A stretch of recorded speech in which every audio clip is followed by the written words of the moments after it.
to Monday Night Rants on the Better Sports Network.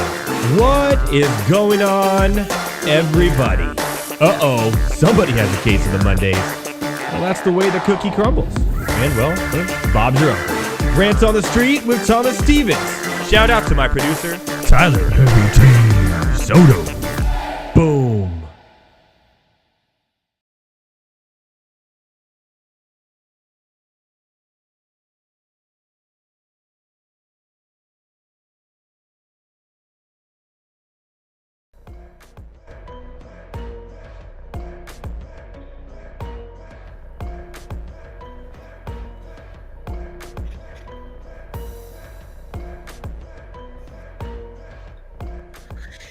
Yes! What is going on, everybody? Welcome to Monday Night Rants on the Better Sports Network at our new time. No, just kidding. Our normal time. Monday night, 6 p.m. Pacific Standard Time, 9 p.m. Eastern. We are back. I am healthy. I had a sickness that got me in every part of my body. I powered through last week when we did our MLB special. But now I am healthy. We are back on a Monday where we should be. Normal time here on Monday Night Rants. Follow me along. Right now, it is the fourth quarter. We are following along with the women's NCAA tournament. Caitlin Clark is going off right now. Yes, in the chat, I see that. 75-67 over LSU. Iowa change that. 77-67, a 10-point lead with 6:46 to go. Looks like the revenge game narrative after last year's loss to LSU in the championship is here on the way to the Final Four for Caitlin Clark. But can anyone beat South Carolina? I don't know. It's going to be a tough cookie. So the tournament's been good. The NCAA tournament men's has been good. The women's has been good. Overall, I think a good year for the NCAA March Madness. I, myself, if you haven't been following along on MondayNightRants.com, MondayNightRants.com, I've been betting against the spread on every single game. I bet on the spread on every single game of the men's tournament. How am I faring? Well, how about this? I am 39-21. What? 39-21 with 3 games to go. More on this a little later because I will give you my picks for this upcoming weekend. High spreads for a Final Four. High spreads. But more on that a little later. So I've been crushing it, even though I've been sick. Kind of got ruined. I didn't have my normal watch party to watch all the games. Had a fever for 3 days, and I had a sinus infection for 4 days. I had a headache behind my eye. My eyeballs were hurting for like 4 days after that, too. It was a 7-8 day affair here. Wasn't COVID. Tested twice. Just whatever my daughter gave me from daycare. She had it, too. But in 3 days, she's fine. And she had to stay out of school all week, too. So I'm sitting there with a fever, hurting, and having to watch her. It was fun. Being a dad is great. It is great. I'm not going to lie. It is a lot of fun. So what a show we have for you tonight. We're going to be obviously following along the Caitlin Clark watch here. 5 minutes left. I'll let you know how that pans out. She's going on. We will have Matt Selz, who wasn't on our show last week when we did the MLB preview. So I'm going to ask him about some of his bold predictions and kind of some of the things we've seen so far. We have 3 undefeated teams left in MLB, and 2 of them are surprising. Very. One of them is really surprising. So talk to him about that. We'll check in on his new love of soccer, see how he's doing there. And a couple of NASCAR notes and news we're going to talk about with him as well. Some exciting stuff this week coming from Fantasy Alarm in that aspect. And then at the end of the night, from FanDuel Studios in Hollywood, Tyler Heavy T. Soto will be joining. He hasn't written a blog in a couple weeks. He does have a new one in his Inept franchise series that will be coming out tonight. And we'll be talking about that. It is the Seattle Mariners and how inept they are. And I kind of agree. They've had superstars on their team throughout the years. I mean, absolute superstars, and never, ever once was able to put down a World Series. And at one time, they had the best record in all of baseball ever, and they were unable to put down a World Series as well. So we'll talk to him about that live from FanDuel. Coming up here in about half an hour with him. Matt Selz will be on in about 14 minutes. So a quickie tonight, a quickie but goodie. We're going to have some fun. It is April Fool's. I don't believe in all that stuff. Like, I wanted to stay off Twitter today. I wanted to stay off Twitter. I wanted to stay off every social media platform because I didn't believe a single word I was given. Because it's all, everyone trying to do their cute April Fool's jokes. It's kind of overplayed. Let's be real. You don't agree with me? Come fight me. It's overplayed. April Fool's is dumb. But I hope everybody had a really good Easter yesterday with your families. I smoked a lamb leg and had my family over, and I went, and my daughter had like 8 Easter egg hunts between everywhere. So she had a ball. I mean, she didn't care what was in the eggs. She just wanted as many as she could possibly put in her basket. And believe me, she got a lot. Now I have to realize what I'm going to do with all these plastic eggs. Can you donate them? I don't even know. But I had a ton of eggs here. a ton. Maybe save them for next year. But they're not going to be in next year. Whatever. With that being said, let's move into tonight's rant lines. We got some good ones today. We do. We talked about the Final Four. The Final Four is set in the NCAA men's tournament. The women's tournament will know who's all in at the end of tonight.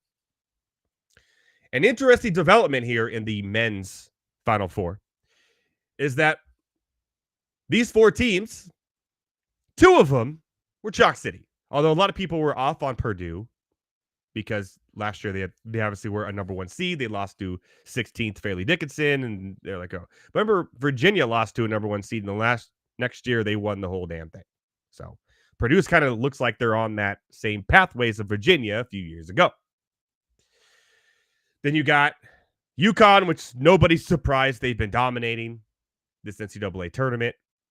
And then you got Alabama, who we talked about on the show. They could play some offense, man. They're the highest scoring offensive team per game average in the NCAA this year, all season. However, their defense is terrible. But they've done just enough defensively to make their offense prosper, including a big game against North Carolina, which I didn't see coming. Clemson makes a little sense because Clemson was kind of a surprise team for me too, because they're a very up and down team. They'll have these wonderful games and then lose 3 in a row. In the chat, I'd rather watch the West play-in tournament than the Final Four. Okay. But NC State is the talk of the town. You got Burns here. This dude, if you haven't watched Burns, he's a good player. He's a big guy. Really big guy. But he just he's a ball of energy. And a really good just demeanor about him. That he's been fun to watch. I bet against NC State the first 2 games of the tournament. Because come on. They played their way in. They did great in their conference tournament run. It was a great story, but nah. But here we are. Now I've been betting with them the last 2, and I've been winning. I don't know how I'm going to bet on this weekend. I'll let you know in a little bit here on this game, because the one thing I wanted to bring out here, though, is that these big men for these teams are literally been the stars, been the defining moments of everything. Obviously, Edie is having a tournament of a lifetime, one of the best tournaments from a player we've ever seen, if not the best. He is dominating. Offensively, defensively, blocks, everything. Edie is on a mission, and his mission is to win the NCAA tournament. He's averaging 30 points a game, including the 40-pointer against Tennessee yesterday. He's averaging 1.8 blocks per game and 16.3 rebounds a game. Edie is on fire. On fire. And the rest of the team has been playing great against, or not with him. Painter has done a wonderful job of knowing when they double team down low, we're going out to our guards, and the guards have been making shots. Gillis is a great 6-man. Purdue is still my favorite to win this tournament. I think they have the best team. But you can't deny against UConn. Now, they have a big man in UConn who's been playing out of his mind. And that is Donovan Clingan. And Clingan's been playing unbelievable too. He's averaging 15.8. He's averaging 10 rebounds a game. And get this, he's averaging 3-point blocks a game in this tournament. The defense for the big man is showing up. And we talked about DJ Burns. We'll talk about it again. He's averaging 18.3. Only 5 rebounds a game. But he's averaging 1 block a game as well. Plus his assist. He's averaging 3.5 assists per game. And on the other side for Alabama, out of nowhere, Grant Nelson. That's right, Grant Nelson, another big man, came up with a huge game that no one saw coming against UNC. He took Baycott out of the game. He went on for 24 points, 12 rebounds, and 5 blocks against number 1 North Carolina. All the big men for these teams are the reason why they are in the Final Four. Finally, we see some big man action here in college basketball. It's not just the guards. It's not just this. It's not just that. It's all of this. And what's funny is today, or yesterday, I'm sorry, this came out, speaking of Burns, that our boy, DJ Burns, is being discussed by the NFL GMs whether he could be an NFL player. Now, it's a real thing. He's a big man. I don't know what he would play. Defensive lineman, maybe. A little undersized for an offensive lineman, so maybe a D line. But his motor is insane. It would just be interesting. He is 6'9", 275 pounds. It would make him one of the tallest players in NFL history. He'd have to bulk up a little bit because most linemen, most defensive linemen, offensive linemen get to like the 300-pound mark. But it's just funny how he's being focused for football now when he is a basketball star. Now, we've seen basketball stars go to the NFL and become some of the greatest tight ends we've ever seen. Tony Gonzalez, Antonio Gates. Now, this is not a tight end we're looking at here. It's bigger. So I just kind of found it kind of interesting how this run that NC State is on has made Burns a topic of conversation to maybe go to the NFL, because I don't think the NBA will be a place for him. So why not go see what you have there? You have literally nothing to lose. So love that. Real quick, my picks. Currently, the spread is -9.5 for Purdue over NC State and 11.5 for UConn over Alabama. These are two of the biggest spreads we've seen in a Final Four in over a decade for both games combined. I am doing this, and again, my record speaks for itself. I am 39-21 in the entire tournament against the spread. I am taking the 9.5 for Purdue. I think Edey is too much. I think the run ends here for NC State. However, because of the offense of Alabama being able to keep up with UConn, having the best offense in the nation, I'm taking the plus 11.5, and I'm doing it now. I'm doing it now. I think UConn still wins the game. But giving me almost 12 against two teams that are better seeded than NC State versus Purdue, I'm taking it all day, every day. So I do my write-up on MyNightRants.com for the Final Four. It will be Alabama covering at plus 11.5 with UConn still winning. And I will take Purdue to win by -9.5. NC State, the run stops here. We're going to talk about Major League Baseball with Matt Selz here shortly, but we had our first weekend here, so we got a glimpse of what these teams can be. Spring training can only tell you so much. What we have here is some surprise teams. We have 3 undefeated teams in Major League Baseball. I know, Edward, it's the first week and they play 162 games. We got to look at it. It's sports. The Yankees swept the Houston Astros to everyone's surprise. And Juan Soto decides he wants to be an MVP candidate. Why do you do this on my Padres, Juan Soto? Fair enough. The Brewers sweeping 3-0. Okay. The Brewers have been in playoff contention. We get it. The biggest surprise is the Pittsburgh Pirates. Undefeated. And doing it very well. And they got Skeens will probably come up. Their pitching's terrible. Very, very bad. But it's working. Their offense is clicking. It's a good young team. Brian Haynes is actually healthy for Pittsburgh. And remember, we talked about this division between the Brewers and the Cubs, who I still like the Cubs in this division. We'll talk to Matt Selz about that. But it's hard not to root for the Pirates and see what they're doing. They're kind of young and exciting. So I know it's a short sample size. Very short. But I like it. And I like it a lot. Moving over to the NFL, and I got something I want to show you here too with this.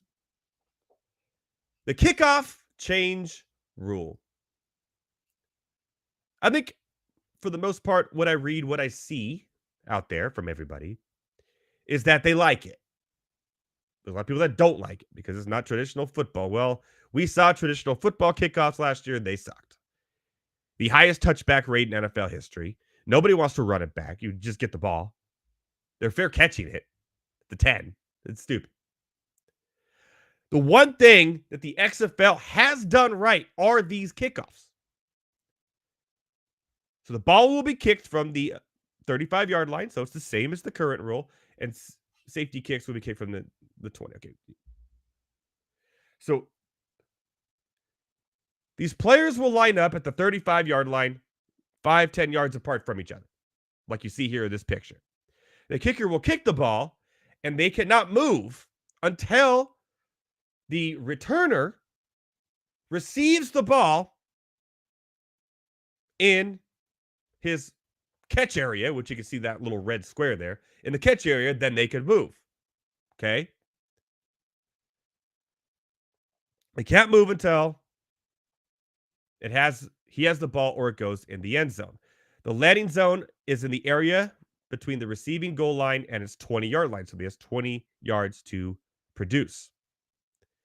Now, if it hits the end zone and stays in bounds, it's still a touchback. However, you get a little bit of punished a little bit.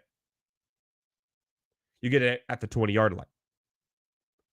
So what the NFL is doing is getting rid of injuries, but at the same time, making sure kickoffs are still kind of exciting because you got to run the ball to get those extra yards. And there's no more fair catch signals. That's done.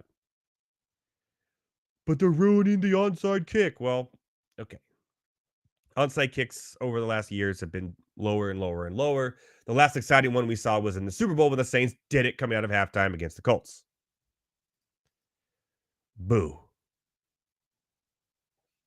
Philly Phelps says they should do a toss-up wrestling match like they did the original XFL. They did a wrestling match in the first NFL, but that was to see who got the ball first. That was the coin toss. And that was absolutely insane. We're going to see here is teams get creative. I'm going to show you this. This is what the Battlehawks did. So this is the same kickoff rule here. Let me get rid of my thing here. This is the Battlehawks. Can I make this full screen? And here's what they did. In the XFL, these new kickoff rules. You see how the kicker kicks it alone over here. And you got all the teams lined up here, and they cannot move until the receiver catches the ball. We're going to see more of this in the NFL. And there's going to be teams like the Tush Push that are really better at this than others. And it's going to make it for exciting. So let's check this out. I like this. XFL kickoffs, they look different. Kicker from the 30. Return team lined up at the opposite 30. Can't move to the run. ball Now watch fielded. this. And here goes Boom! Mumphrey. And they're going to turn it around with room on the near side. And for the first time, they get creative. And the Battlehawks have the sideline. And a kickoff return for Joe Powell to the end. I love that. Absolutely love that. We need more of that. So that's kind of how the kickoff will work. Will look just like that. You're going to have the teams lining up. You're going to have the kicker.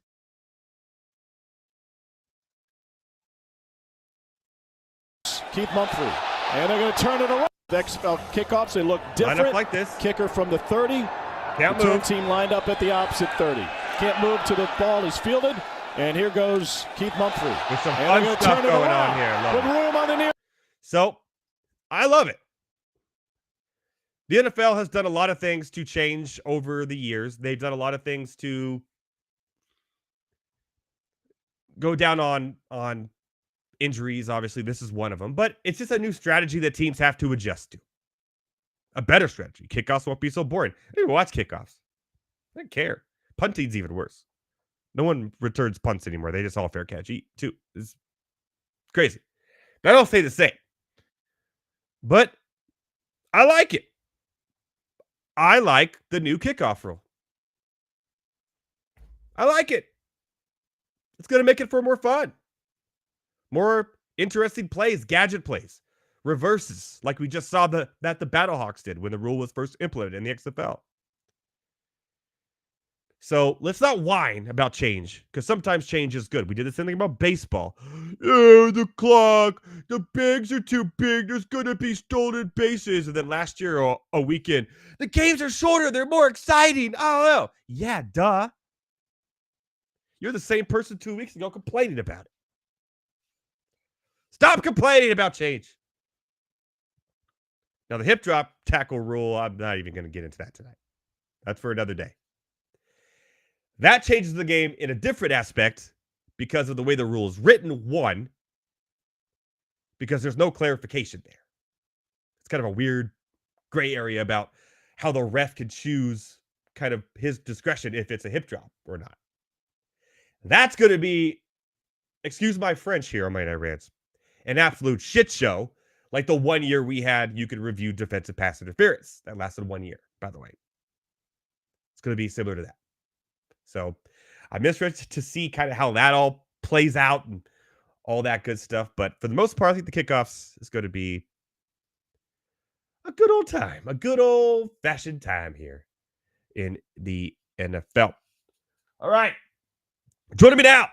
He hasn't been on in a while. I can see him backstage. He's rocking a Washington Nationals hat. This is his team. Ask him about that. Now, he wasn't on last week for the MLB special, so I have a few questions about the MLB for him. So we're talking about some MLB. Maybe he has his own impressions of the kickoff rule. We'll ask him. But my boy, your friend, Matt Selz. What's up, folks? What is going on, Mr. Selz? How was your Easter? It was good. It was good. I actually, we had friends over to watch the Man City Arsenal game, which turned out to be a dud.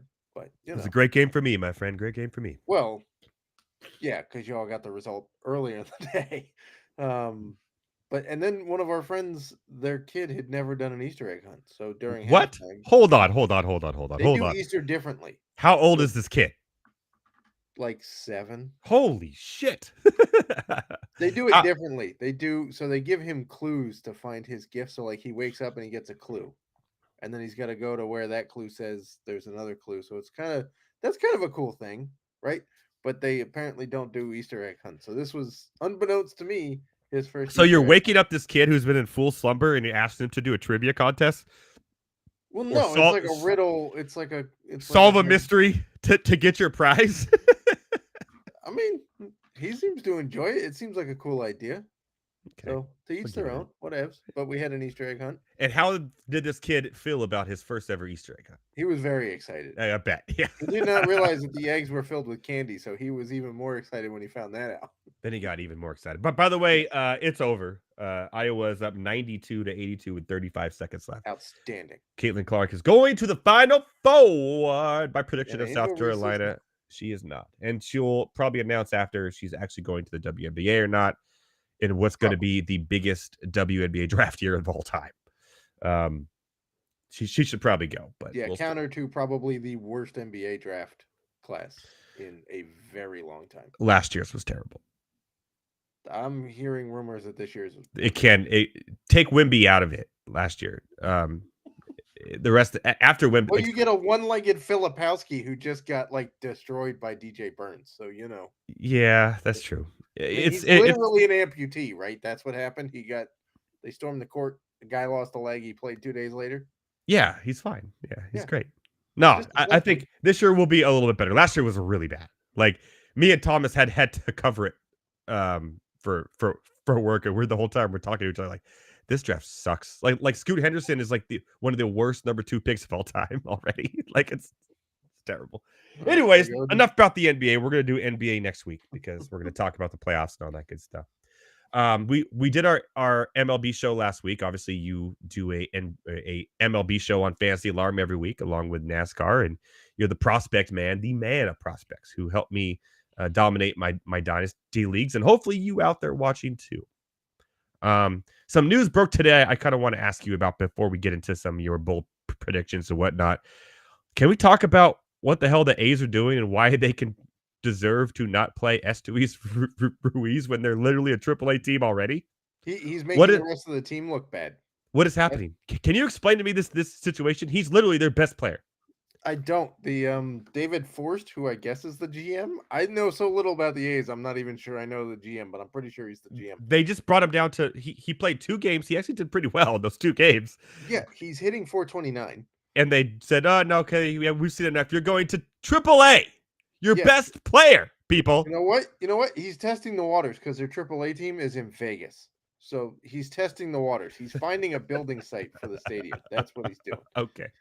He's undercover. Speedily find a building site and then rush back to Oakland. So what is everybody who drafted Estuis Ruiz obviously for a stolen basis? What do you do already? What do you do? Like I have him in I have him in the Great Fantasy Baseball Invitational. I'm not gonna lie, he was my stolen base guy. And obviously I can't make a move till next Sunday now. So what the hell do I do? Like it's insane what the A's are doing. Like they have to be the worst run baseball franchise in baseball. It's not even close. It's there's like a 3 like I'm gonna say 4 teams that are probably in this group. Okay, name them. Cleveland. Okay, for the shocker, because when we go through the guys they've traded away and then didn't add to their roster, like they traded Junior Caminero to the Rays, didn't add anything to their more roster. On him later this season, but yeah, they traded Nolan Jones to the Rockies. Another worst run organization who basically gave away Nolan Arenado for peanuts. And then instead of paying Nolan Arenado, gave that money to an off-injured, never playing, terrible Chris Bryant. Right? Yeah. I totally forgot about it. I forgot he exists. Yeah. You got the A's. So the A's, the Rockies, the Angels in there. Oh, Angels are bad right now. Like really bad. Like poor Heavy T, who will be on it in a little bit. Live from the FanDuel studios.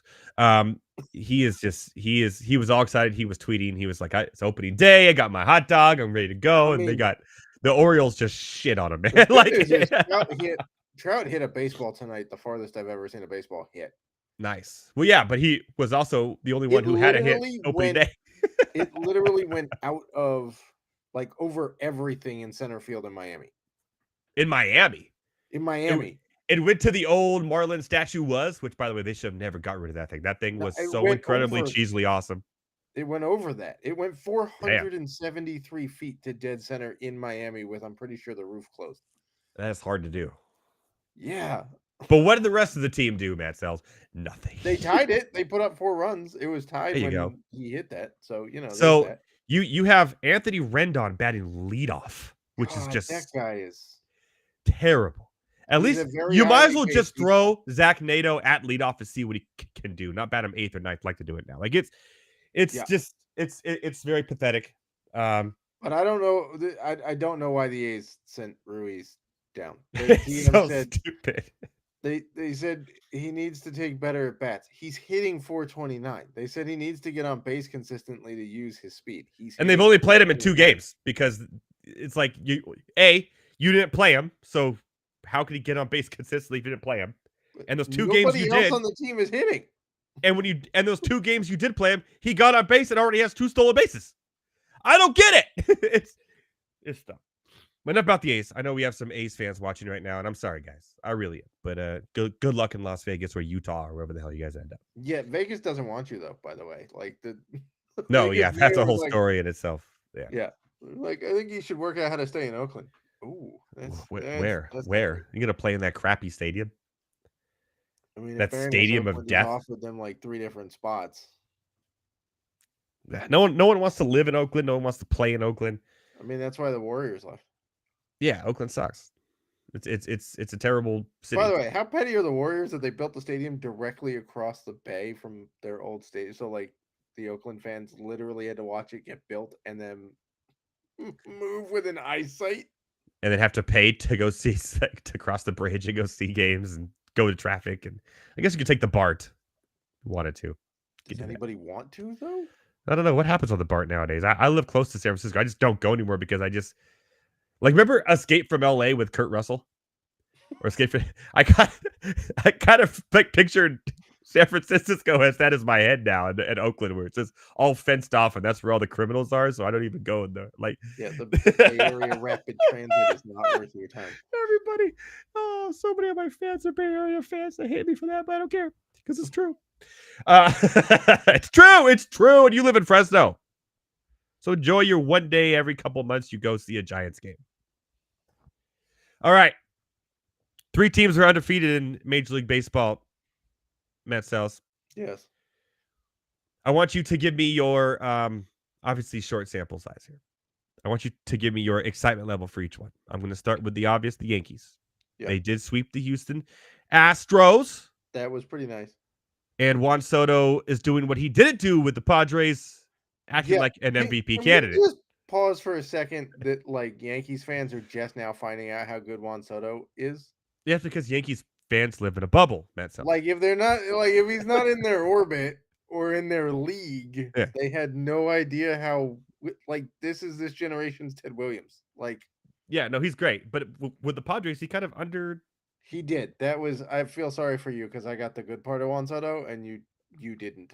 We got the bridge, yeah. But now he's played out of his mind. I like the Verdugo signing. I thought that was a good signing. Yes. No Garrett Cole. I like Clark Schmidt. I think he's going to have a really good year, kind of as a low key pitcher for the Yankees. But I don't think it lasts. I think their pitching is going to get in trouble. They need more bats in that lineup. Luis Gil cannot be your number 3 starter. No. Not gonna work. Going to work. So I think they can still make the playoffs, but I don't see them winning.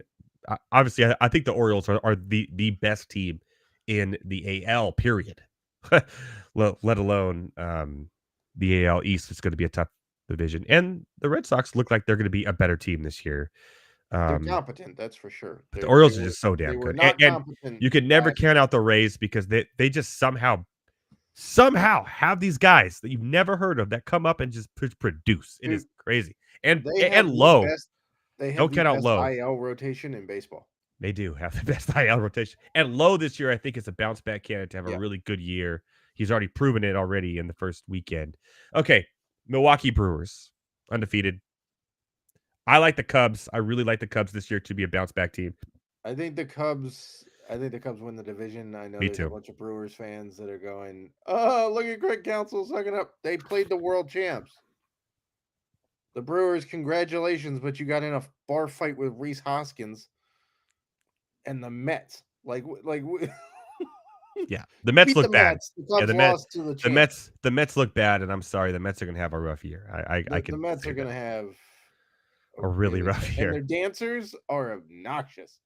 Why? Why are their dancers obnoxious? Have you seen them? They didn't No. They're like there's clips all over. Is Edwin what's his face back? So I have to hear the.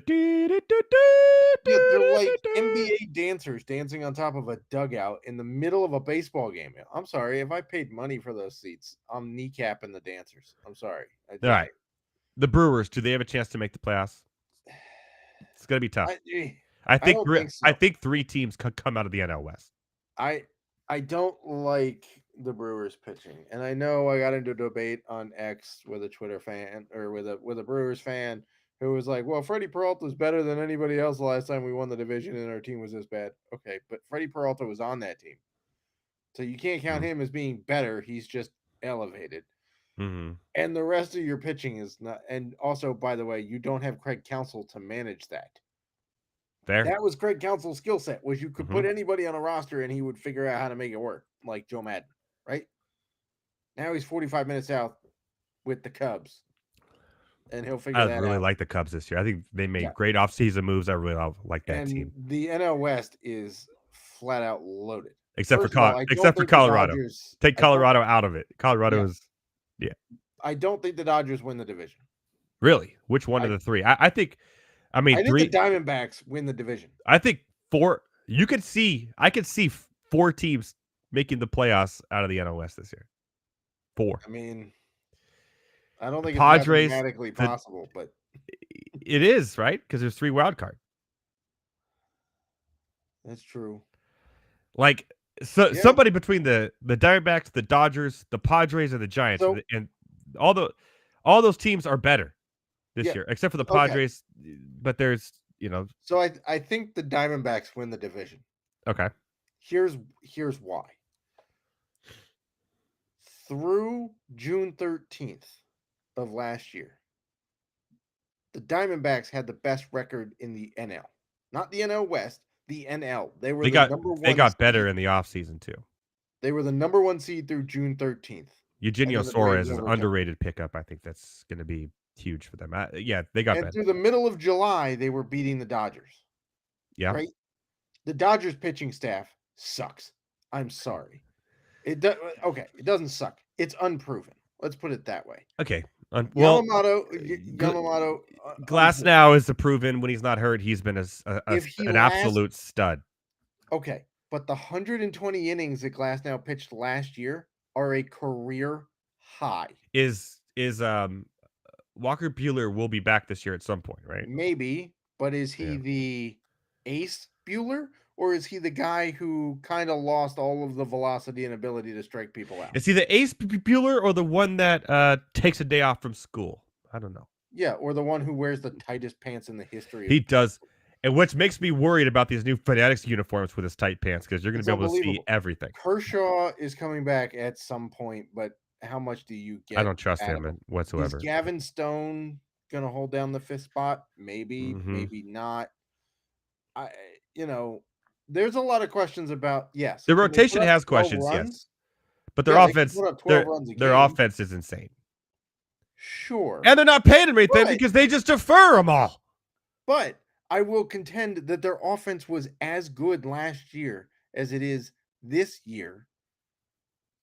And the Diamondbacks still had the jump on them for 2/3 of the season, and the Diamondbacks got better. Well, they did add Ohtani this year as a DH, so that's going to help their offense a little bit. Assuming he doesn't get suspended for gambling. And then I think the Teoscar Hernandez pickup was a great pickup. So arguably, I'd say they're actually better. Okay, but their pitching staff is worse. Their pitching staff, I will admit, is a weakness. But you're relying on Joe Kelly to get to your closer? No, sorry. Which is what, Evan Phillips now? Maybe. Because Bratterall, whatever his name is, Buspar, he's injured. Gratterall's injured. And, Kershaw's injured. Like everybody, like Emmett Sheehan's injured. Hey, if you just score more runs than the other opponent, you're going to win games more than you lose. Right, that's but here's the problem. What they're building. They got to face the Padres. Have a pretty good rotation. They got a great rotation and a really good bullpen thanks to the Juan Soto. When the Diamondbacks rotation is healthy, when they have Eduardo Rodriguez back and they get Jordan Montgomery on the mound, it is the deepest starting 5 in baseball. I love myself some fat too. Get some fat and credit. Is baby. Their 5th starter. He's the guy who shut out the Phillies in a must-have Game 7 on the road is your. And look at the Giants as well. They have injured pitchers that are coming back that are going to make their rotation better now too. Their offense is more questionable than the other ones. They are, but they made really good additions to that offense too. I think. But in their ballpark, you don't need the offense. You need to string together hits, which they're really good at doing. 100%. Right. Yeah. So. It's going to be a horse race, but I think the Diamondbacks, who went to the World Series and got the jump on the Dodgers for 2/3 of the season last year and got better, are getting undersold. Their over-under on wins this year were 84.5. The Diamondbacks? We'll take They the over won on that many last year, and they added 2 new pitchers and a Eugenio Suarez.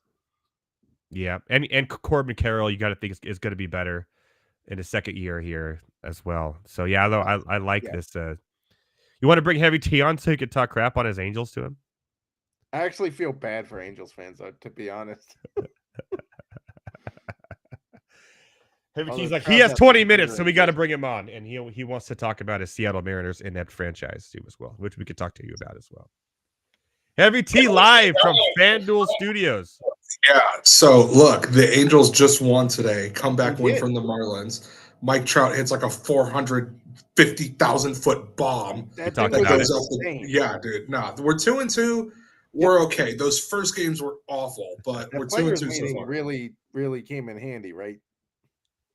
I mean, yeah. A closed door meeting 2 games into the season. Which I mean, it's crap. I guess you're gonna do it sooner than later, but like, I don't know, man. It's like like you said, a two-door or a closed door meeting 2 games in is absolutely wild. So it's shake off the rust. We're good. We didn't talk about the undefeated teams. Colby Pittsburgh Conway's Pirates. Pirates are the third one. Hey, look, man, the Pirates are good. Last year, and then they fell off after April ended. Mm-hmm. So, yeah, that's exactly what happened. But wouldn't be surprised. They're going to be good eventually. They may get a wild card. Wouldn't be surprised if it happens. How concerned are you if you're a David Bednar owner, and the Pirates have 5 saves, and Bednar has none of them? I'd be pretty concerned. Little concerned. None of them. 5 different guys have a save for the Pirates. A little concerned, including especially with what you had to pay for him. Yeah. Aroldis. I forgot about Chapman on he got one tonight. The thing with the Pirates is, though, they're a really good young team. I like they're young, and Brian Hayes is healthy for once to start the season. O'Neal Cruz has looked really good. He's going to strike out a ton, but he's also going to make unbelievable plays and hit a lot of home runs. So when you're 6'7", you have a very large strike zone. He does. He reminds me of like a taller Tatis, but strikes out more, to be honest. It's like Aaron Judge playing shortstop. That's insane. That's one way to look at it. Yeah, I'm just 6'7". Yeah, but I mean the Pirates. I mean, I don't think they're going to make the play. Obviously, their pitching rotation is in shambles. You got Quinn Priester and you have Paul Skeens that you could bring up this year, but Skeens is not coming up this year. You don't think he's coming up this year at all? He pitched 6 2/3 innings after getting drafted last year. Everybody's like, he made it to AA in 4 outs. Like, cool it. There's literally 0 reason for the Pirates to bring Paul Skeens up this year. None. Okay, Quinn Priester though, does he come up? Yeah, he was up last year. Yeah, he sucked though. He's on my dynasty team. Okay, so I'm Mitch just Keller sucked, and he got a 5-year contract extension. So. He did. What the Pirates doing, man? They gave Brian Hayes a contract extension too, and he did nothing. I mean, he's good when he's healthy. He just can't stay healthy. Yeah, but it's insane. I highly doubt Paul Skeens is coming up anytime before September, if at all. Okay. Before we talk about the Seattle Mariners with Heavy T here, Matt Selz, give everybody real quick, just a quick little lay down, some of your bold predictions for this MLB season. Well, I just laid one down that the Diamondbacks win the NL West. Okay. Yep. We heard that one. Bold prediction. I don't think anybody tops 95 wins in the entire league. No 100 win teams this year. Not even okay. I think the very good teams are going to beat each other up enough that you get not like the AL East last year. Yes, they had a 100-win team, right? Every team was over 500, and the Red Sox were bad. The Red Sox are better this year. They are better, and they look better too, by the way. Which means if you take and the Yankees are arguably better than they were last year. If you have a Ted Williams on your team, you're going to be good. Yeah, I mean, if you take another, I would say 7 wins combined between the Yankees and Red Sox against the Orioles could still win and only get to 94 wins. That's true. And the Rays are going to be good too. The Rays are going to be a good team this year. Right? I mean, maybe Atlanta gets there because the rest of the NL East, aside from Philly, is terrible. They are pretty bad. But there's injury concerns with their starting rotation. So, I don't know. Another bold take. Who's your real quick? think- Who wins I Cy Young? think- Who wins Cy Youngs?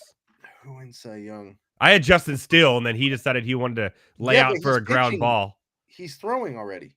Is he? Ah, I heavy saw T. I saw video today that he was throwing like in the outfield. The NL Cy Young race, it isn't. There's not a lot, so I just. No, I thought think he it's could be probably Strider's. If Strider stays healthy, it's him. But then right? still, I thought. Hold on. Let me mention who I brought up last week. Am I crazy for saying Dylan Cease is winning Cy Young? Well, so the mold is there because Blake Snell showed you could walk 9 bazillion people and keep them from scoring and still win the Cy Young. He set a record for most. The Padres said, "We're not paying you, Blake Snell. We're just going to replace you with literally your Spider-Man meme." I mean, basically, right? Except from the opposite side of the rubber. Yeah. Blake Snell set a record for most walks per 9 for any Cy Young winner ever. He had a low ERA, a lot of strike, and over 200 strikes. He had a 70-inning stretch in which he didn't allow anybody to score, and that sealed it. So it's not out of the realm of possibility that Dylan Cease could do it. I wouldn't complain if he did. If Logan Webb reproduces what he did last year, I think he's a dark horse to win the Cy Young because he was phenomenal last year and nobody gave him credit. He was second in voting, right, last year? I think so. Yeah. Second or third. AL Cy Young going to Heavy T's team, Logan Gilbert. Oh, okay. That's not okay. Heavy T's an Angels fan. I know, but the guy he was going to talk about. Yeah, we're gonna talk about the ineptitude of the Seattle Mariners in his new block series. It can't be inept right now. That roster is loaded for now, but trust me, we'll get to it. They've been loaded in the past, my friend, and have never won a World Series. So yeah, I know. I'm very aware. They have 5 Hall of Famers at one time and did not win, thanks to the Yankees knocking them off. But I'd mention that, trust. But Gary DePoto is literally making trades from hospital beds to make sure the Mariners are in contention. So I think we're fine. But I think Logan Gilbert is a dark horse for the AL Cy Young Award. He's their number 3. I picked his teammate Luis Castillo to win. He's a popular one. Yeah. I had him last year, so I think he How hilarious would it be if Dylan Cease wins and then George Kirby, the guy who doesn't walk anybody, turns around to win for the AL and you get polar opposites. We love to see it. The rotation for Seattle is no joke. There are a little bit of holes in their offensive game. I do like Jorge Polanco signing. I think he's going to be a stud there, kind of like what they thought Ty France would be until he kind of fell off the last couple of years after his huge season. So, but yeah, Seattle, I mean, obviously, you got a young superstar. You have a great pitching staff. You have one of the best young closers in all of baseball who can pitch lights out. But I don't know, when you have somebody named Calzone or whatever batting 7th. Dominic Canzoni? Yeah, come on. The Rangers are better. The Astros are better. Yes. So they are. I didn't say they were going to win the division. All right. Rangers are winning the division because when the Rangers get healthy in the second half with their pitching staff, they have the best pitching staff in baseball. Yeah, it's going to be ridiculously crazy. It's like you got DeGrom and Scherzer and Molly just waiting in the wings. Ugh. Which, by the way, if because you mentioned the Astros, yes, the Astros are currently no-hitting the Blue Jays through 7. Wow. Is it a combined no-no? It is not. Let's see. The starting pitcher, Ronel Blanco, is through 7 innings. Oh my God. Has only 81 pitches. Oh my God. Yeah, only 81 pitches. So 6 outs. Where is Bo? Has Bo Bichette done nothing? He's not even in the lineup. He's not? He's not in the lineup today. Oh, that's why. That is correct. He is not in the lineup.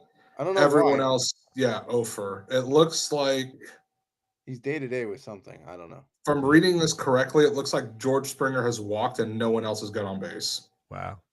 Yeah. Did he? So, wait, yeah, we'll see what happens. 6 months to go. We have a no-hitter watch here on Monday Night Rants, baby. Yeah. It's gonna absolute. My dad has that guy on his bench in our fantasy league. Oh, I don't even know who the hell he is. So He's their 5th starter. okay. Very cool. Heavy T, you have a new article coming out here tonight. Sorry, I haven't gotten to it today. I've been a little busy, but I'll get it tonight. I promise. all We're gonna good. preview it here on the show. So all these beautiful fellow ranters out there. You have been a couple of weeks off. I've been sick. We've been having some big shows here with the NCAA tournament and our baseball. Yeah, preview. I was in Houston for a week, and then it was the Sweet 16 Elite 8, and I was just like, I'll get back to it. So Yeah. this week, finally got back to it. We're going to baseball in this one. So what a perfect man to have on here up here is Matt Selz. Talking about the Seattle Mariners, which me growing up as a 90s kid was I'm a Ken Griffey Jr. fanatic. I have an autographed Ken Griffey Jr. ball right over here next to all my Padres balls. I have his old school retro jersey that I've had since I was a kid, where I got it as an adult size and it still fits me today. Ken Griffey Jr. was one of my favorite baseball players of all time, him and Tony Gwynn, for obvious reasons.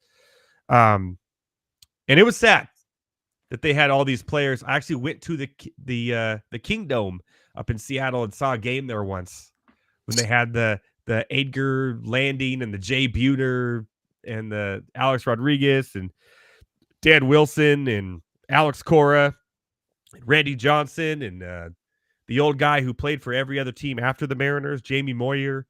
Yeah. The team was loaded, man, and they should have at least won something, but You they also didn't. forgot Edgar Martinez. I said Edgar Martinez. They had the Edgar Landing, one of the best Okay, DHs of yeah. all time. I mean, even though I was a Padres fan and I loved myself some Tony Gwynn, and 1998 was a good year for me in Padres land, I still rooted for the Mariners. I still kind of do now because of it. Heavy T, explain to us why you decided to write on the Mariners to add to your inept franchise series, and what are some of the highlights here that we could expect from the article? I mean, it's one really big reason. They had a 21-year playoff drought. So that'll kind of do it. From 2001, where they won 116 games, tied the major league record. Ichiro was on that team, and that was Yes. Between that year and 2022, they did not make the playoffs. A kid could have been born and is now of legal drinking age by the time they got back to the postseason. It's kind of astounding. I know it was a fact for a while before obviously they did make it back. But when you do a really deep dive at some of the acquisitions that they made, it's awful. So first, there's 2 reasons why I kind of dove into it. Number one, you have 3 Hall of Fame players played for them through that playoff drought, and they still weren't able to get to the playoffs. And that's Ichiro, Adrian Beltre, who just got in, and Felix Rodriguez, in my opinion. Yeah. 100%. See, the thing is, you look at his record. Felix Hernandez. Felix Hernandez, yeah, sorry. But you look at his record, and his record's not great. It's terrible. He won a Cy Young with a losing record, I believe. Yeah, the team that was put around him was not good. Yeah. So here's another reason why I picked them. You have to hear this quote. So between 92 and 2016, the Mariners are owned by Nintendo of America. You know, the Mario Kart, Donkey Kong people, those people, right? Yeah. So they're represented. Yeah. So they're represented by this guy named Howard Lincoln, right? So someone asked him why the team didn't make trade deadline deals in 2002 when they were making a push back to the playoffs. This is what he said, word for word. The goal of the Mariners is not to win a World Series. It is to field a competitive team year after year to put itself in a position to win a World Series and hope at some point that happens. That is an all-time word salad. That is, yeah, like crazy. Honestly, and I make a joke in here that if I'm a stadium or if I'm a fan and my owner outright said that, I would burn the stadium to the ground. Like, I would be livid, and only because we don't have social media back in 2002 is why this quote kind of we had MySpace. We had MySpace. I had my top 5, and I had all the gifts, everything going down my thing that made it slowly run. What I was had your it all. soundtrack? Oh, I had some metal. I was all some Godsmack. I don't know, some Metallica. Oh man! But like, I'll give you I'll give you 2 acquisitions that they made, because I have a bunch of examples in here. Yeah. But I will give you 2 acquisitions that they made that were just downright awful. Number 1, the Cano contract. The Cano contract was bad. Which one? The Cano contract was bad. So, okay, you know what? We'll go with one of them, and it's kind of Cano. So the Cano contract wasn't great, but it wasn't as bad. Yeah, it wasn't as bad as it seems. Yeah. Okay. Yeah, but he is mentioned in this because he was involved in the trade for Jared Kalenic. Kalenic was supposed to be the new face of baseball. He was the number 1 prospect in 2020. So they trade Cano to the Mets for Kalenic and a couple other players. And on top of that, they send a bunch of money with Cano. Yep. Well, and there was a bunch to send. And they sent one other player to the Mets along with Cano. It was Edwin Diaz? And that player was Edwin Diaz. Edwin Diaz. Who, by the way, this literally tells you how bad of a trade this was, because it didn't make sense to trade Diaz away. Diaz with the Mariners had already had over 100 saves, was already an all-star, and had already received Cy Young votes while he was in Seattle. Yeah, he was a beast. Yeah, and they decided to just get rid of him. And Kalenic, by the way, was a disaster, is no longer in Seattle, and has since been traded to Atlanta to try and revive his career. Terrible last year. Kalenic wasn't terrible last year. He wasn't great. He wasn't the number 1 prospect. He hit 11 homers, stole 13 bags, hit 260. It's not number 1 prospect, but it's not terrible. That's far from number 1 prospect, my friend. That's not even it's not even top 100 prospect. That's utility player written all over it. But for a guy who's like, all he does is strike out, that's not a terrible stat line. How many strikeouts he had last year? I mean, the entire Seattle team had a lot of strikeouts. Yeah, they always do. That is true. Yeah. Julio Rodriguez struck out more than Kalenic. Well, yeah, but he's also played every day and in the lineup. Although he was hurt. Nobody notices is because he almost went 30-30. Yeah. So I'll bring up another example. Okay. This one, we're going to turn back the clock almost 20 years. 2005 season. They sign who was a very decent player, Richie Sexton. I don't know if you guys remember him. Yep. But he was pretty solid. How could I forget Richie Sexton? Power hitter. Yeah. Yeah, like he was actually pretty solid, right? So they bring him in 2005. He signs a 4-year deal.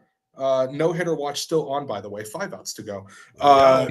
Yeah. So Richie Sexton comes in, signs a 4-year deal, $50 million. He's a power hitter. Okay. Yeah. So the first 2 seasons, it actually kind of works out. 73 home runs, 228 RBIs, 303 hits. Okay, that's fairly decent. The next season, 2007, falls off a cliff. 89 hits, 63 RBIs, 21 home runs. On top of that, during his entire Mariners tenure, this dude struck out 23% of the time. Oh. It's awful. So basically, they got the first half right, didn't make the playoffs, and then he sucked the second half. He got let go in the middle of the last year of the contract. And what is he doing now? Nothing. That's a good question. I do not know. He's working at Chase with our boy Taj McGowan. Probably. Is it better than Ric Flair, who's hawking knockoff Viagra pills now? Hey! Give the legend some love, man. Come on now. Come on. I think he's finding ways to get it. Give it some love. So Seattle Mariners Inept franchise series will be out later tonight. Once I get it up for tomorrow, we'll do all the same social media promotion and whatnot. It's a good read. I did run through it. I've already edited it. I just haven't posted it yet. I will post it on minorrants.com. We'll get it out there. It's a lot of fun because especially if you're like me and a 90s baseball kid who was huge with the Ken Griffey era and all that, it's kind of interesting to see like how they went from that to literally shittier and literally nothing to come from. You had Randy Johnson. You had Jamie Moyer in his prime. You had Ichiro, who won the Rookie of the Year and the MVP in the same year. Ichiro. Yeah, and keep Griffey in mind, Jr. Keep in mind, those 3 Hall of Famers that they had during this stretch where they didn't make it, Felix Hernandez, Adrian Belcher, Ichiro, those dudes played together for 5 years. Yeah, they did. And they didn't make the playoffs. I think I put it in here. The highest amount of wins they got, give me 1 second. The highest amount of wins they earned was somewhere in the 80s. I think it was like 87. Yeah, they were close one year, but came up like a couple games short. Yeah, the wild card. I think that was near the A's outdid them. Yeah, so the A's in the middle. The Moneyball A's. I mean, you want to talk about how bad this franchise has been. I'll read this one paragraph that's towards the beginning, so nothing super spoilery. Okay. It didn't help that every team in the AL West would go on to have massive success during the Mariners drought. In 2002, the Angels would steal the wild card spot away from Seattle, go on to win the World Series. The Astros would leave the National League, join the American League West Division, and have a massively successful run of 7 straight ALCS appearances, 4 World Series appearances, and 2 World Series victories in 17 and 22. The Rangers went on a few runs to the World Series in 10 and 11 and won it all in 24. Hell, even the Oakland A's would gain fame due to their Moneyball ways by having a book written about it and a movie as well. And by the way, they made a run to the ALCS in 2006, proving that Moneyball wasn't a joke. Meanwhile, Seattle is doing nothing of relevance. Absolutely nothing. Yeah, that's so true. And here we are with the A's not even knowing how to work with their best player and sending him to AAA today after 4 games. Good. Oh my God. Like, I'm glad I'm out of time and I don't get to talk about that because here's how you know the A's are terribly run. They do not allow comments. Yeah. No. Like there's if you go to their Twitter, they don't want to get ratioed. They don't want to get ratioed. Yeah, if you go to Twitter, they have it where like, oh, only people who the A's are following can reply. Yeah, only if they mention them. Oh yeah, that's right. So they never at people in their tweets because then it would allow them to respond, and then people could respond to that. So they never. And you know that is straight up a John Fisher gag order. Oh, 100%. 110%. Also, real quick, speaking of the AOS, Astros 3 outs away from I was just gonna mention it. 3 outs away right now. We're at the mid of the 8th, and 3 outs away from a no-hitter. So he's still in the game. Toronto's really working. Yeah, Blanco is still only at 91 pitches, so he's probably going to. They're going to let him go. Yeah, they're going to let him go. How many strikeouts? He's not going to pull a Maddox, but he has 7 Ks, 1 walk. 7 Ks, 1 walk. Wow. And the Astros do not have an error, so that George Springer walk was the only base runner. The only base runner. Is he leading off? Let me see real quick. It looks like up next it's going to be Kiner Falefa, Calvin Biggio, and then George Springer. Ooh, so 1-2. So he'll come down to the last out because he's going to get Kiner Falefa. So here's the thing. It's a little poetic because you're going to get Kiner Falefa and Biggio. God.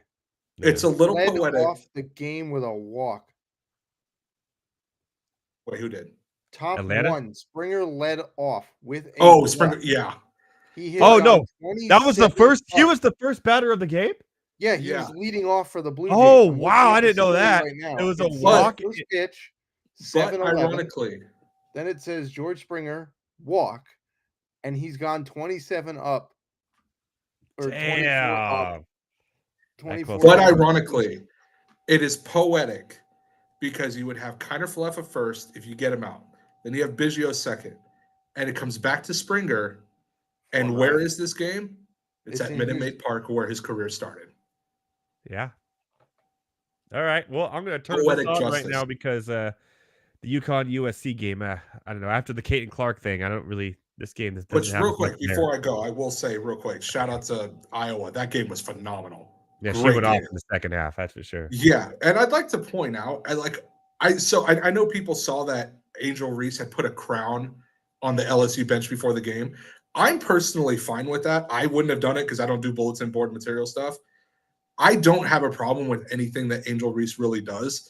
It's anything that Kim Mulkey does that I have a problem with. I hate that left LSU was not on the court for the national anthem. That's probably a Mulkey thing. I'll be honest. Angel Reese went 20 and 17. Caitlin Clark went 41 with 12 assists. So that whole LSU team is you cannot root for that LSU team. Well, we don't have to anymore. You know why? Because they gone. I know. But they got into that brawl a couple of weeks ago, and everybody's like, "Look at Angel Reese avoiding the melee because she's smarter." I'm like, "No, she's the one that." We don't call them brawls here on Monday Rants. We call them cat fights, Matthew Selz. I mean, there were full on swings, so I'm calling it a brawl because somebody got swung on. They got nails. It's still a cat fight. Well, real quick, started it by pulling the hair and then walking away like. Just lost a viewer after I said that. I don't care. Like Rashi Rice in an incident. Real quick, just as LSU is gone, I am also gone, boys. All right, Heavy T. We'll see you next week. Yeah, next week we'll be here. Or more. Will you be live from the FanDuel studios next week again? I will be. Yes. Okay.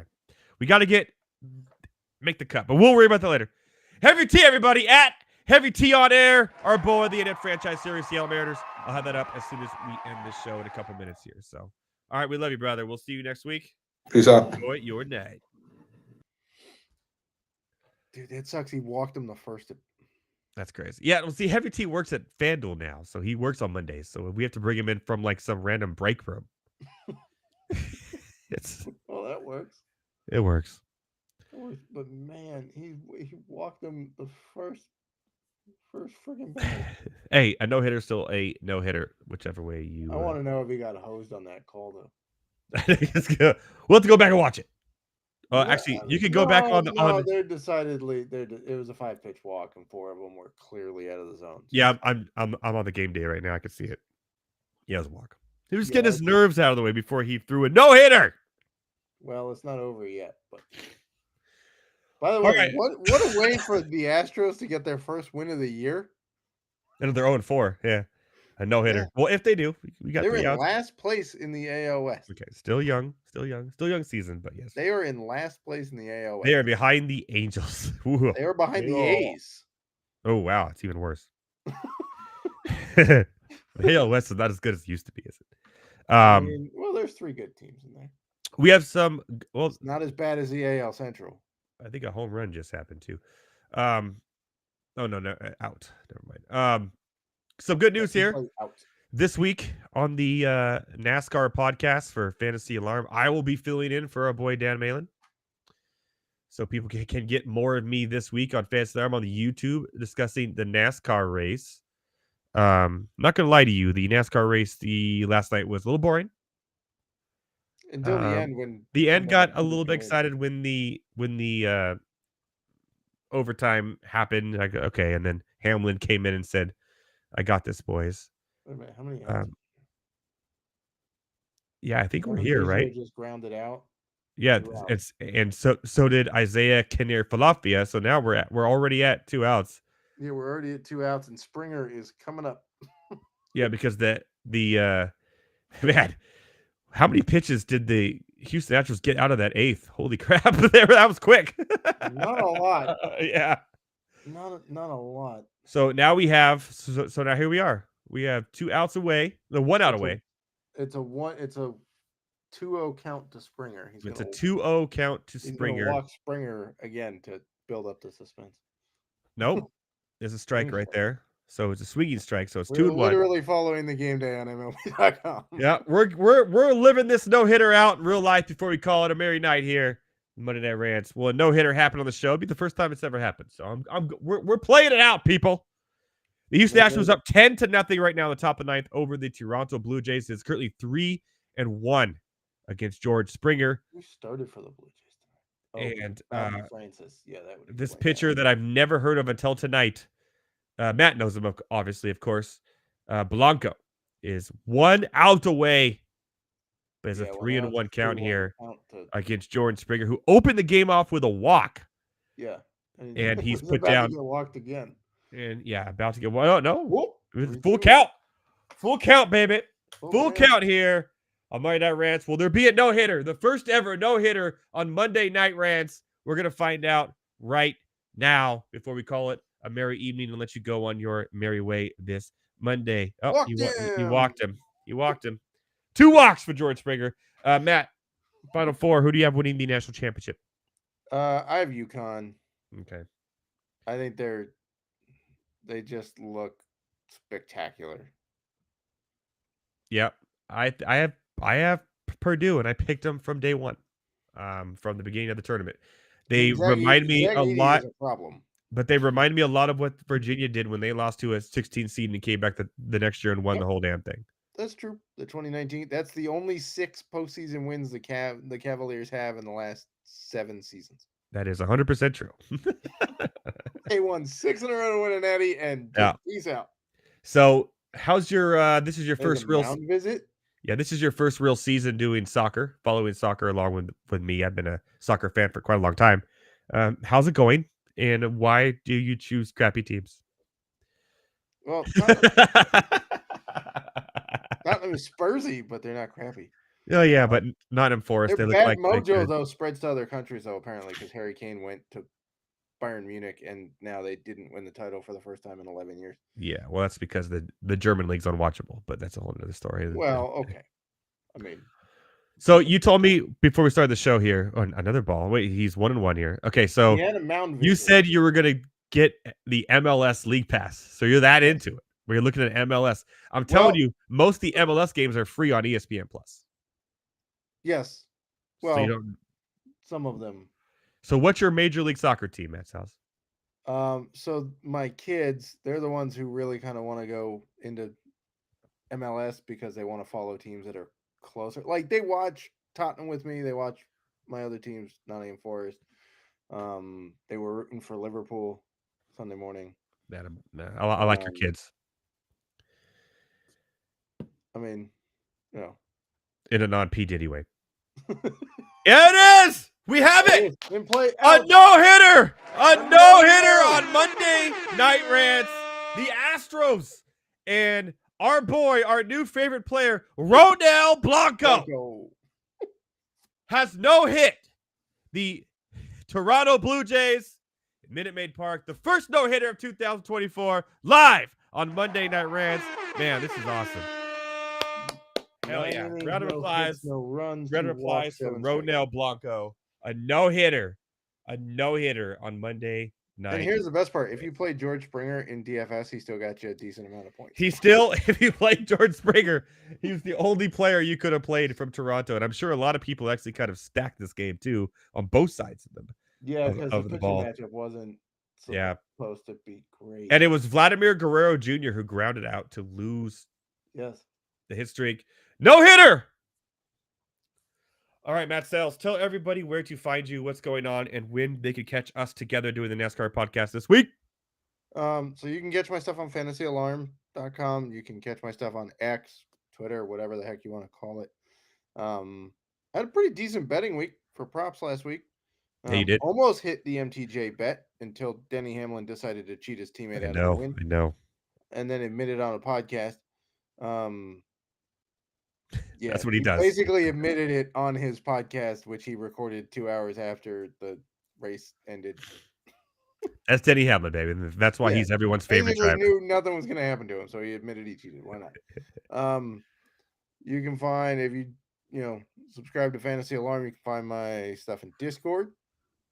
Answer questions for you, help you set up lineups. We had a pretty good week at Richmond.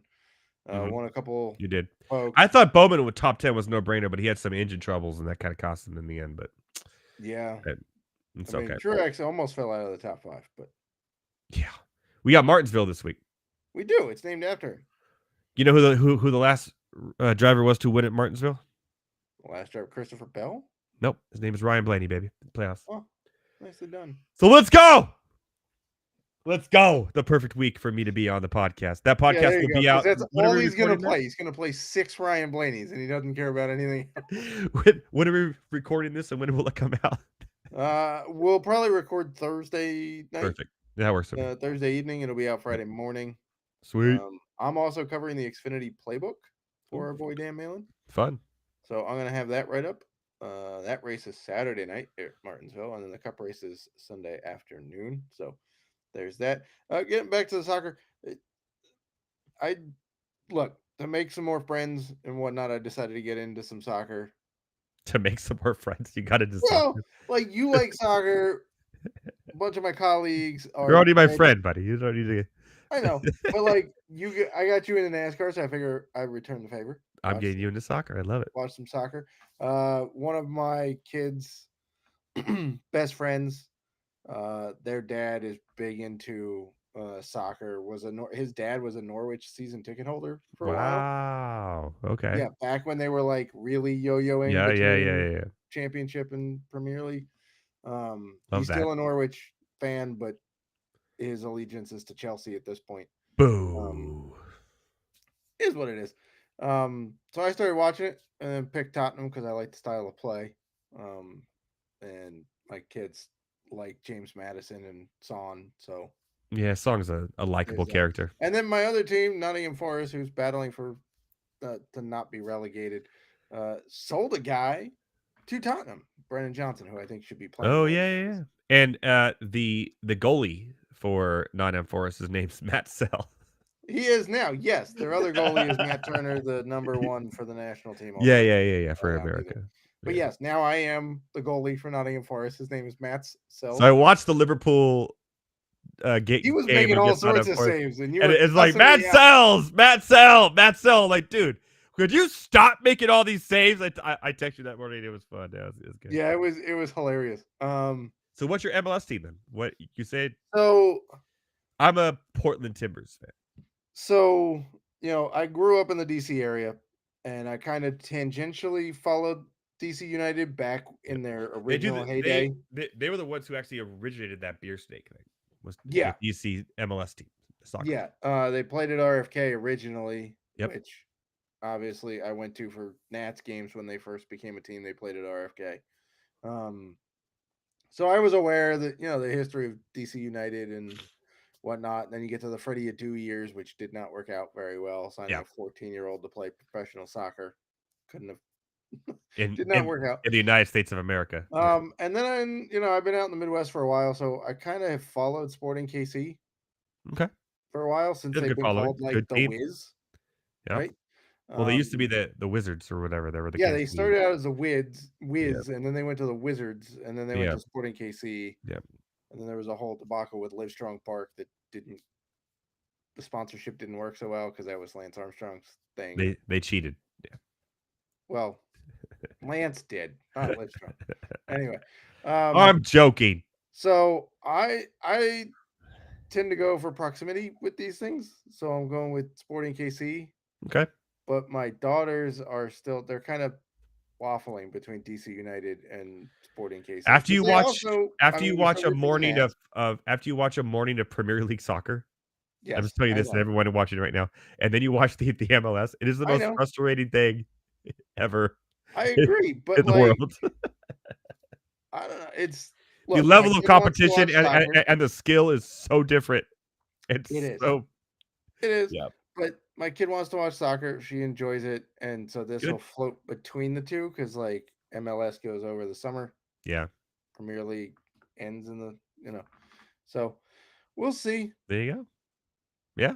Love it. I know, she likes hockey too. We watch a lot of hockey. That's cool too. See, my daughter will watch Liverpool games with me in the morning. She loves it. She plays soccer already. She's 4. She's about to be 5. She scored 19 goals last season. That's at 4. Watch out, Man City's calling. She's coming, baby. And now she wants to play basketball.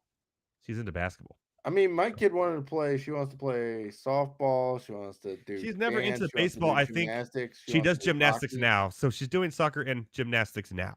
Yeah, my 10-year-old wants to do. She's like a beanpole. She wants to do hockey. I'm like, you're gonna get just do it. Why not? Yeah. Hey. She also was very interested. Baseball's too slow for my daughter. Baseball's too slow. Too much standing around. She likes to be soccer, basketball, doing stuff and tumbling and running and stuff. So I don't know. Let the kids play, everybody. My fellow ranters out there, let your kids play whatever they want until they don't want to do it anymore, and then put them in something else. And don't force them. Like my kid's love of hockey was natural. Like she just we were watching it, right? Because the Caps won I played hockey when I was young. I loved it. The Caps won a Stanley Cup when she was 3 years old. First Stanley Cup they've ever one happens in my kid's lifetime. So saved Hey. her 30 plus years of Anaheim Mighty Ducks right back here. Ryan gets that, baby. Let's go. Yeah, there you go. So we were watching it and she's like, this looks awesome. And then she's just continued to watch it. But if she doesn't like baseball, so I don't. Has she been to a live hockey game? No, that isn't like AAA or like AHL, whatever that's called. You got to take her. I know. A live hockey game is an experience like no other. I've been to live hockey games. The speed of that game is insane. It's the energy, like everything about it is just so much fun, and I do recommend. I've seen the Ducks play in Anaheim at the Pond. We used to have for a long time a AAA hockey team here called the Fresno Falcons that I went to all the time. It's just. And now it's the Fresno Monsters. We have like a college league, yeah, like a college summer league team. It is so much fun and one of the best live sporting events you can go to. Even if your hockey team is absolutely trash, it is still fun. Like, go and watch the athleticism of the refs, man. Those guys are insane. Yeah, they're going for it. And no, it's just a lot of fun, and I do recommend it. No matter if they're boys or girls. Yeah, I went to doing that. I interned for a sporting organization in Kansas City when I was in college, and we helped put on a preseason game at the Sprint Center. Nice. To kind of build fanfare for maybe KC could get a hockey team, right? They used to have a hockey team and then they moved. Yeah. And the preseason game was the Penguins Kings. Right between that transition where it went from like Penguins winning everything to like the Kings winning stuff. It was right in that transition. Unfortunately, didn't get to see Sidney Crosby because he was still out with a concussion. But,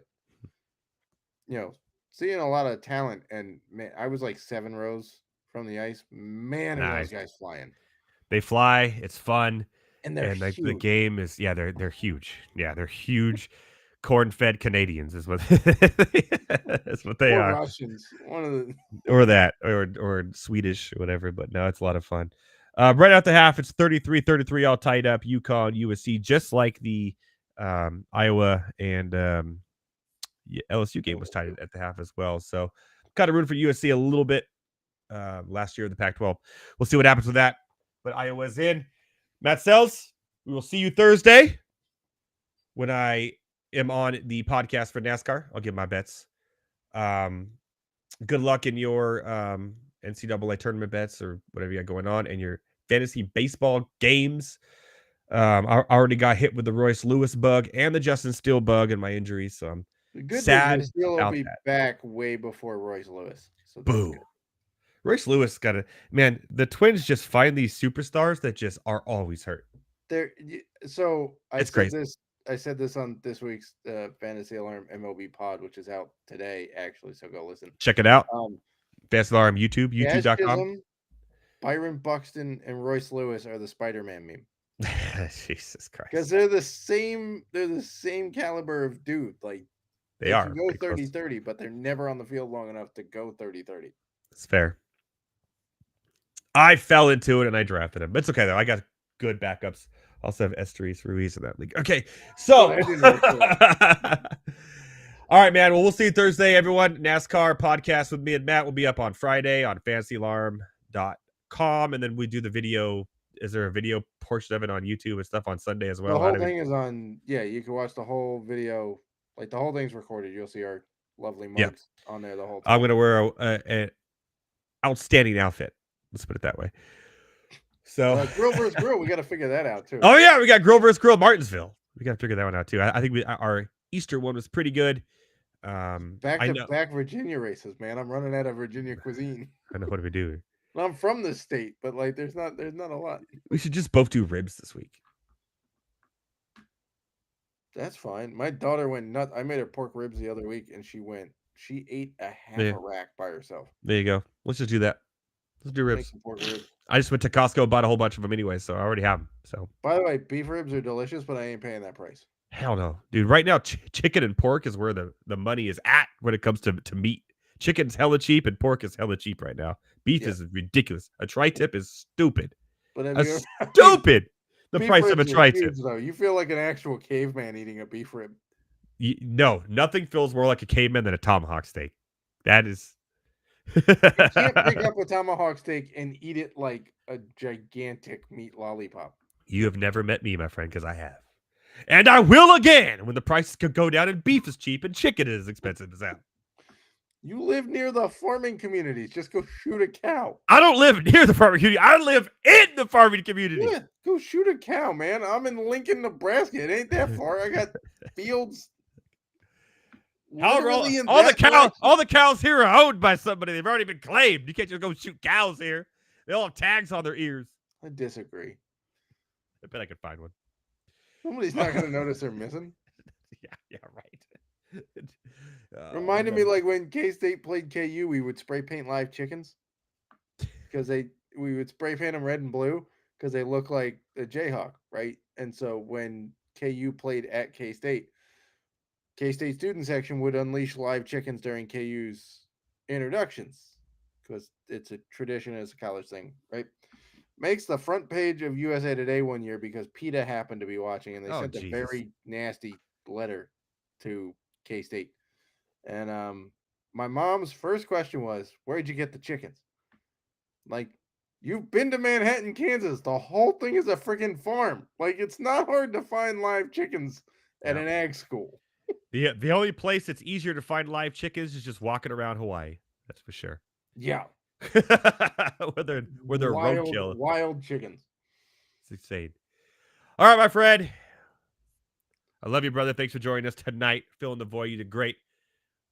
We heard your baseball bowl predictions. We talked about baseball. We talked about soccer. We talked about NASCAR. We talked about chickens. I think we got to call it tonight. What do you say? Works for me. I got more, according to you, terrible soccer teams to go follow. So that's right. That's right. From myself, from Heavy T on air, from my boy over here, Matt Selz. We'll have him on again soon. Trust me, we always will. From everyone at Fantasy Alarm and the NASCAR and baseball and everyone over there at Better Sports Network, we say have a merry night. Enjoy the rest of the USC UConn game. Enjoy the rest of baseball. Enjoy the baseball season. Enjoy the summer. For myself, Matt Selz, Heavy T, everyone here at the Better Sports Network. Until next time, a big shout out, and I mean a huge shout out to my boy, Taj McGowan. We'll see you next week, my fellow ranters.